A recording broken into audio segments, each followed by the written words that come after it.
South India shopping mall లో block buster ఆషాఢం #1 kilo sale.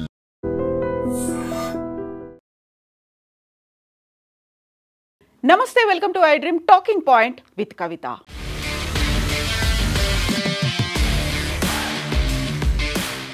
Ahmedabad aeroplane crash తర్వాత 30 రోజుల్లో వచ్చినటువంటి ఏఏఐబి రిపోర్ట్ అనేది కాక్పిట్ వాయిస్ రికార్డర్లో రెండు వ్యాఖ్యల్ని ప్రచురించింది. అందులో ప్రధానమైంది ఇంజన్ ఫెయిల్యూర్, దానికి ఇంధనం అందకపోవడం వల్ల అక్కడున్నటువంటి ఫస్ట్ ఆఫీసర్ అంటే కో పైలట్గా భావిస్తూ ఉంటారు. కో పైలటా లేకపోతే అక్కడ ఉన్నటువంటి వాళ్ళు ఎవరు మాట్లాడారు అని తెలియకపోయినప్పటికీ co pilot Clive Sundar flight కమాండెంట్ని సుమిత్ సబర్వాల్ని ఒక మాట అడిగారు అనేటువంటి వార్తలు విపరీతంగా ప్రచురితమవుతున్నాయి. అందులో ప్రధానంగా మెయిన్ కీ పాయింట్ అనేది ఇద్దరు పైలట్లు ఉన్నారు. అందులో కో పైలట్ని ఫస్ట్ ఆఫీసర్ అంటారా, ఫస్ట్ ఆఫీసర్ పక్కన ఉన్నటువంటి ఫ్లైట్ కమాండర్ని అడిగారు, కమాండ్ ఇన్ కంట్రోల్ని అడిగారు, సుమిత్ సబర్వాల్ని అడిగారు, నువ్వు ఇంజన్లని ఆఫ్ చేసావా అని. అప్పుడు ఆ టైంలో సుమిత్ సబర్వాల్ లేదు, నేను ఆఫ్ చేయలేదు అనే మాట. యాక్చువల్గా ఏఐబి రిపోర్ట్లో ఈ రెండు ఉన్నప్పటికీ కూడా, ఒక క్వశ్చన్ అండ్ ఆన్సర్ ఉన్నప్పటికీ కూడా ఎవరిని అడిగారు, ఎవరు ఆన్సర్ ఇచ్చారు అనేది మెన్షన్ చేయకపోయినప్పటికీ కూడా మొత్తం ప్రమాదానికి అంతా కారణం సుమిత్ సబర్వాల్ మెంటల్ ఇష్యూ. ఆయనకి మానసికంగా బాలేరు, ఆయన డిప్రెషన్లో ఉన్నారు, చాలా తీవ్రమైనటువంటి ఒత్తిడికి ఉన్నారు అనేటువంటి మాటనే చాలా ప్రధానంగా వినిపిస్తోంది. ఇందులో ఇక్కడ మనం చూసినట్టయితే Clive Sundar first officer co pilot, ఈయనకి ఆల్మోస్ట్ 3000కు పైగా ఫ్లయింగ్ అవర్స్ ఎక్స్పీరియన్స్ ఉంది. Command in control Sumit Sabharwal, ఈయన పైలట్, ఈయనకు 15,000కు పైగా ఫ్లయింగ్ అవర్స్ ఎక్స్పీరియన్స్ ఉంది. అయినప్పటికీ కూడా ఏఐబి రిపోర్ట్లో ఈ ఇద్దరు పర్సన్స్ పేర్లు మెన్షన్ చేయకుండానే వాళ్ళిద్దరి సంభాషణని చాలా క్రిస్ప్గా మెన్షన్ చేశారు. యాక్చువల్గా 30 సెకండ్ల సంభాషణలో ఏమేమి మాట్లాడుకున్నారు, కాక్పిట్ వాయిస్ రికార్డర్లో ఏమైంది, అక్కడ కాక్పిట్లో ఏమైంది, ఇలాంటి వివరాలు వెల్లడించకపోయినప్పటికీ ఇద్దరు మాట్లాడుకున్నటువంటి ఆ రెండు మాటలే మెన్షన్ చేయడం, అందులో ఎవరిని అడిగారు, ఎవరు ఆన్సర్ చేశారు, ఈ పేర్లని ఏఐబి మెన్షన్ చేయకపోయినప్పటికీ కూడా మొత్తం ఫ్లైట్ ప్రమాదానికి కారణం కేవలం సుమిత్ సబర్వాల్ అనేటువంటి ఒక వార్త ఇప్పుడు విపరీతంగా వైరల్ అవుతోంది. దీన్ని మొట్టమొదటిగా ప్రచురించింది అమెరికాకు చెందినటువంటి వాల్ స్ట్రీట్ జర్నల్ అనేటువంటి పత్రిక. అందులో ప్రధానంగా సుమిత్ సబర్వాల్కి సంబంధించినటువంటి ఆయన సైకలాజికల్ ఇష్యూస్తో బాధపడుతున్నాడు అనేటువంటి ఒక మాటను వెల్లడిస్తున్నారు. అందులో 2022లో సుమిత్ సబర్వాల్ మదర్ చనిపోయారు, ఫాదర్ ఒంటరిగా ఉంటున్నారు, ఆయనకి 88 ఏళ్ళు. పుష్కర్ సబర్వాల్ ఈయనకు ఒక అక్క కూడా ఉంది. సుమిత్ సబర్వాల్కి ఒక అక్క ఉంది, తను ఢిల్లీలో ఉంది. సుమిత్ సబర్వాల్ తన నాన్నతో కలిసి ముంబైలో ఉంటున్నారు. యాక్చువల్గా సుమిత్ సబర్వాల్కి 56 ఏళ్ళు. తను మరికొద్ది రోజుల్లోనే రిటైర్మెంట్ తీసుకుందామనే ఆలోచన, ఇంకొక 1-2 ఫ్లైట్స్ నేను ఫ్లై చేస్తాను, ఆ తర్వాత వచ్చేసి నాన్నతోనే ఉంటాను అనే మాట పదే చెప్పేవాడు. 2022లో తన మదర్ చనిపోయిన తర్వాత కంప్లీట్గా డెడికేటెడ్గా ఫాదర్ గురించి ఆలోచిస్తున్నాడు, ఫాదర్తోనే ఎక్కువ టైం స్పెండ్ చేస్తున్నాడు. అండ్ మోర్ ఓవర్ తను డిప్రెషన్లో ఉన్నాడు, ఒత్తిడికి లోనవుతున్నాడు, కాబట్టి ఆయన సైకలాజికల్గా ట్రీట్మెంట్ కూడా తీసుకుంటున్నాడు అనేటువంటి వాదనలు ఇప్పుడు వినిపిస్తున్నాయి. మదర్ చనిపోయిన తర్వాత తీవ్రమైనటువంటి ఒత్తిడికి లోనైనటువంటి సుమిత్ సబర్వాల్ ఇప్పుడు చాలా దూరం అయ్యాడు, యాక్చువల్గా అక్కడ చేస్తున్నటువంటి పని మీద పెద్ద ఫోకస్ పెట్టట్లేదు అనేటువంటి వాదనలు ఇవన్నీ కూడా వినిపిస్తున్నాయి. యాక్చువల్గా క్లైవ్ సుందర్ అండ్ సుమిత్ సబర్వాల్ మధ్యలో జరిగినటువంటి సంభాషణలో సుమిత్ సబర్వాల్కే ఎందుకు అంతా ఆపాదిస్తున్నారు, ఆయనకే ఎందుకు అంటగడుతున్నారు ఇప్పుడు చాలా క్లియర్గా వినిపిస్తోంది. యుఎస్ నుంచి వస్తున్నటువంటి పత్రికలు కావచ్చు, కథనాలు కావచ్చు, అక్కడ ఉన్నటువంటి పైలట్లు మాట్లాడినటువంటి మాటలు కూడా చూస్తే బోయింగ్ విమానానికి ఎలాంటి ప్రమాదం జరగలేదు, ఎక్కడ యాక్సిడెంట్ అనేది బయట నుంచి ప్రమాదం జరగలేదు, కేవలం కాక్పిట్లో మాత్రమే జరిగినటువంటి ఒక హ్యూమన్ ఎర్రర్.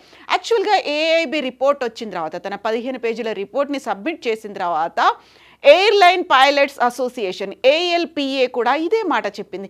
బ్లేమ్ గేమ్ ఏమైనా చేస్తున్నారా, పైలట్ల మీదనే దాన్ని తప్పుని అంటగట్టే ప్రయత్నం చేస్తున్నారా అనే మాట ALPA కూడా చెప్పింది. యాక్చువల్గా సుమిత్ సబర్వాల్ వాళ్ళ ఫాదర్ పుష్కర్ రాజ్ సబర్వాల్ 88 ఏళ్ళు, తనకు ఒంట్లో బాగాలేదు, ఆరోగ్యం బాగుండట్లేదు, కాబట్టి ఇక రిటైర్మెంట్ నేనే తీసేసుకుంటాను, ఫాదర్తో కలిసి ఉంటాను, చుట్టుపక్కల ఉన్న వాళ్ళందరికీ చెప్పారు. యాక్చువల్గా హూ ఈజ్ సుమిత్ సబర్వాల్? సుమిత్ సబర్వాల్కి చిన్నప్పటి నుంచి పైలట్ అవ్వాలనేటువంటి కోరిక ఉండేది. 1994లోనే ఆయన పైలట్ అయ్యారు. Most senior pilot. ఇప్పటికీ 30 సంవత్సరాల్లో 15,000 ఫ్లయింగ్ అవర్స్ చేసుకున్నటువంటి సుమిత్ సబర్వాల్ ఇప్పటిదాకా పెళ్లి చేసుకోలేదు. దానికి ప్రధాన కారణం ఉన్నటువంటి ఒక అక్క తనకు పెళ్ళైంది, ఫ్యామిలీతో ఢిల్లీలో ఉంటుంది, ఏజ్డ్ పేరెంట్స్ని చూసుకోవడానికి నేను ఒక్కడనే ఉంటాను అని ఆయన పెళ్లి కూడా చేసుకోలేదు. బట్ 2022లో తన మదర్ అనారోగ్య కారణాలతో చనిపోయింది. 88 ఏళ్ళు ఉన్నటువంటి పుష్కర్ తను వాళ్ళ అక్క. సో తను ఢిల్లీలో ఉంటుంది. ఇక పుష్కర్ రాజ్ సబర్వాల్ వాళ్ళ ఫాదర్ 88 ఇయర్స్. తన్ని టేక్ కేర్ చేయడానికి చుట్టుపక్కల ఉన్న వాళ్ళకి, ముంబైలో తన ఫ్లాట్లో కమ్యూనిటీలో ఉన్నటువంటి వాళ్ళకు కూడా అదే మాట చెప్పేవారు, ఇంకో 2-3 ఫ్లైట్స్ జర్నీ చేసేసి వచ్చి రిటైర్మెంట్ తీసుకొని ఫాదర్తో ఉంటాను అనే మాట. ఇది సుమిత్ సబర్వాల్కి చెందినటువంటి బ్యాక్గ్రౌండ్, ఆయన హిస్టరీ. 30 ఏళ్ల ఎక్స్పీరియన్స్, 15,000 గంటలకు పైగా ఫ్లయింగ్ అవర్స్ చేసినటువంటి సుమిత్ సబర్వాల్లో మానసిక లోపం ఉంది. ఆయన డిప్రెషన్తో బాధపడుతున్నారు. మానసిక ఆరోగ్యం దెబ్బతినడం వల్లే, ఆయన తీవ్రమైనటువంటి ఒత్తిడికి లోనవడం వల్లే ఇలాంటి ప్రమాదం జరిగింది. కాన్సన్ట్రేట్ చేయలేకపోయాడు.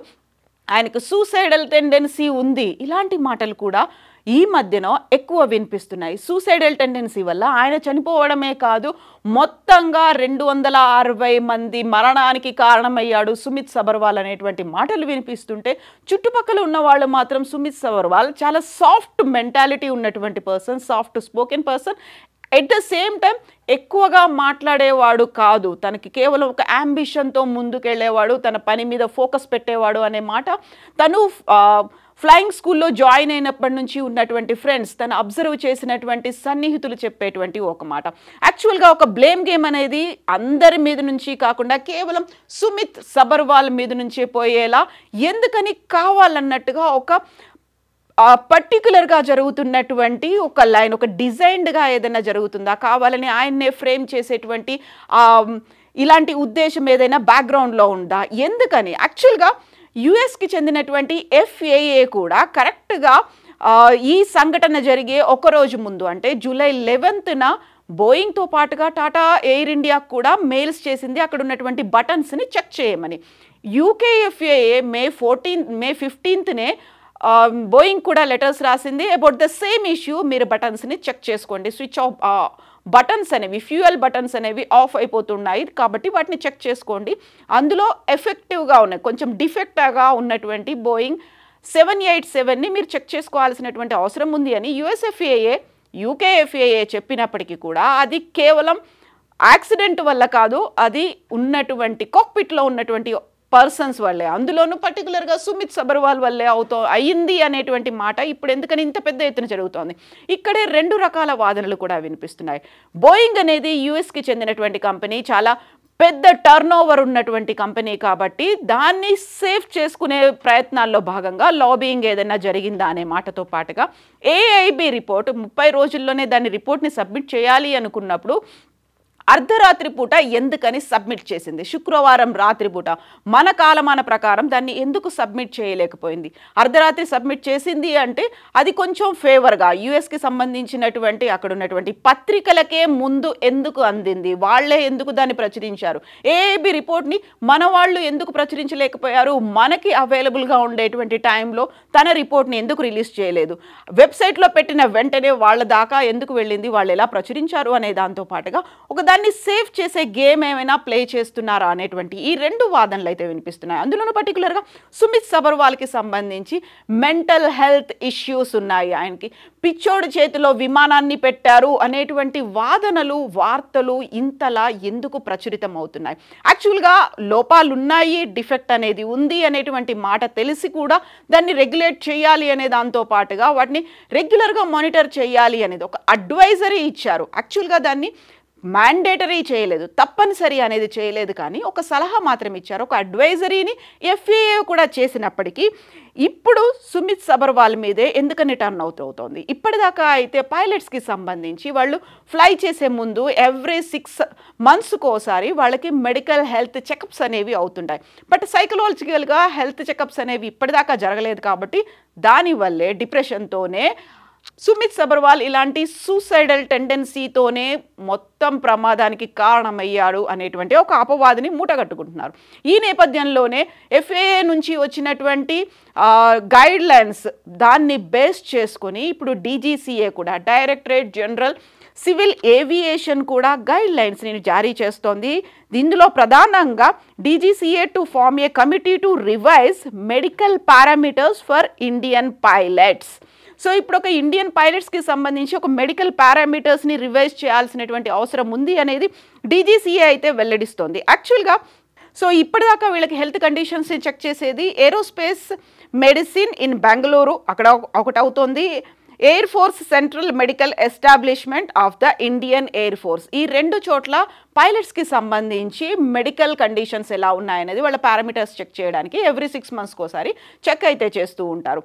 బట్ ఇప్పుడు సుమిత్ సబర్వాల్కి సంబంధించి చూసిన తర్వాత ALPA చేస్తోంది కూడా ఒక వాదన ఏంటంటే ఫ్లైట్ టైమింగ్స్ అనేది వీళ్ళకి రెగ్యులేట్ చేయలేదు, ఫ్లైట్ అవర్స్ అనేవి ప్రాపర్గా లేకపోవడం అనేది కూడా ఒక ప్రమాదానికి కారణమై ఉంటుందేమో. The flight duty time limitations అనేవి ఉన్నాయి, దాన్ని ప్రాపర్గా హ్యాండిల్ చేయట్లేదు, మిస్ఇంటరప్ట్ చేస్తున్నారు. ఎవరైనా కొంచెం నిద్రమత్తుతో ఉన్నారు, లేకపోతే నైట్స్ అంతా జర్నీ చేశారు, ఒకరోజు లీవ్ తీసుకున్నారు అంటే ఇమ్మీడియట్గా మార్నింగ్ షిఫ్ట్లోనే వాళ్ళకి వెళ్ళాల్సిన తప్పనిసరి మ్యాండేటరీ గైడ్ లైన్స్ అనేవి పెట్టుకున్నారు. ఒక నిద్రమత్తుతో ఉన్నారు, లేకుంటే అలసటగా ఉంది అనుకుని ఒక రోజు లీవ్ తీసుకున్న వెంటనే కూడా దానికి నెక్స్ట్ డే మార్నింగ్ వేస్తున్నారు. ఒకవేళ కాస్త లేట్ వచ్చినప్పటికీ 75,000 రూపాయల ఫైన్ అనేది వేస్తున్నారు అనేటువంటి ఒక వాదన ఉంది.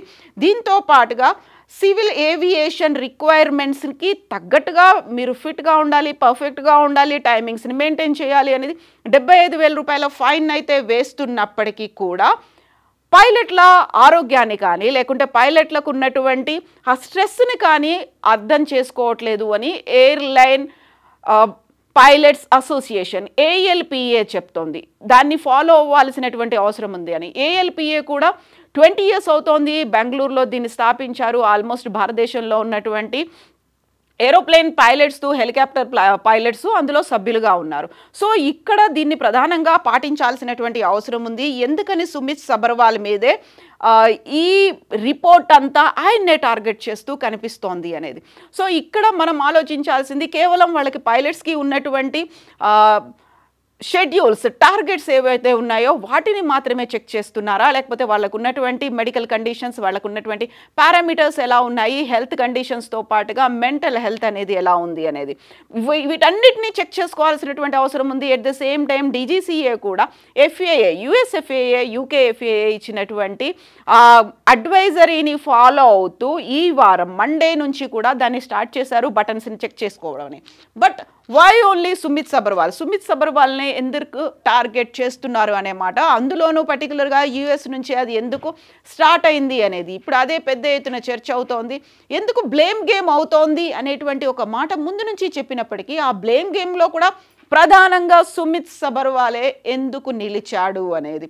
యాక్చువల్గా సుమిత్ సబర్వాల్కి అలాంటి టెండెన్సీ ఉంటే, సూసైడల్ టెండెన్సీ ఉంటే నేను 2-3 ఫ్లైట్స్ జర్నీ చేసేసి అది కంప్లీట్ చేసుకొని వస్తాను, ఫాదర్తోనే పప్పాతోనే కంప్లీట్గా టైం అంతా గడుపుతాను, ఆ మాట ఎందుకు చెప్పేవాడు? ఒకవేళ ఫాదర్నే జాగ్రత్తగా చూసుకోవాలి, ఆయన్నే కేర్ టేక్ చేసుకోవాలి అనుకున్నప్పుడు రిటైర్మెంట్ తీసేసుకొని ఫాదర్తో గడపడానికని నేను రెడీ అవుతున్నాను అనే మాట నైబర్స్తో, ఫ్రెండ్స్తో ఎందుకు చెప్పేవాడు? యాక్చువల్గా ఇలాంటి సైకలాజికల్ కండిషన్ ఉంటే ఆయనతో పనిచేస్తున్న వాళ్ళు, అక్కడ ఉన్నటువంటి ఎయిర్ ఇండియా టీం దాన్ని ఎందుకు అబ్జర్వ్ చేయలేకపోయారు? ఎందుకని ఆయనకు మళ్ళీ అలాంటి లాంగ్ జర్నీ అనేది ఇచ్చారు అనేది చాలా కీలకమైనటువంటి ప్రశ్నలు. సో ఇన్డెప్త్ అనాలిసిస్ అనేది ప్రమాదం ఎలా జరిగింది అంటే యాక్సిడెంట్ రూపంలో జరగలేదు, కేవలం హ్యూమన్ ఎర్రర్, అది కూడా కాక్పిట్లో ఉన్నటువంటి వాళ్ళు, అందులోనూ సుమిత్ సబర్వాల్ వల్లే జరిగింది అనేటువంటి ఫైనల్ కంక్లూజన్తోనే ఇన్డెప్త్ అనాలిసిస్, ఇన్డెప్త్ రిపోర్ట్ రాబోతోందా? సుమిత్ సబర్వాలే టార్గెట్గా మిగిలిపోతారా? ఆయనే ఒక ప్రమాదానికి కారణమైనటువంటి వ్యక్తిగా పరిగణిస్తారా? మీరేమనుకుంటున్నారు? కామెంట్స్ రూపంలో తెలియచేయండి. నిజంగా ప్రస్తుతం ఉన్నటువంటి సమాజం దేనికి ప్రయారిటీ ఇస్తుంది? ఆర్థిక సంబంధాల చుట్టూ మాత్రమే తిరుగుతోంది. మళ్ళీ ఎన్నికలంగానే చాలా విరక్తి కలుగుతాను. మంచి అనిపిస్తుంది కదా, లేడీస్ కూడా ఛాలెంజింగ్ జాబ్స్ చేసినప్పుడు చాలా బాగుంటది. ట్రాఫిక్ అసిస్టెంట్స్ గా నియమించిన ట్రాన్స్జెండర్స్ అందరితో సాల్యూట్ చేయించుకుంటున్నారు. ఫుడ్ డెలివరీ ఇవ్వటానికి వెళ్ళినటువంటి డెలివరీ బాయ్ అనిల్ పై కళ్ళ ముందు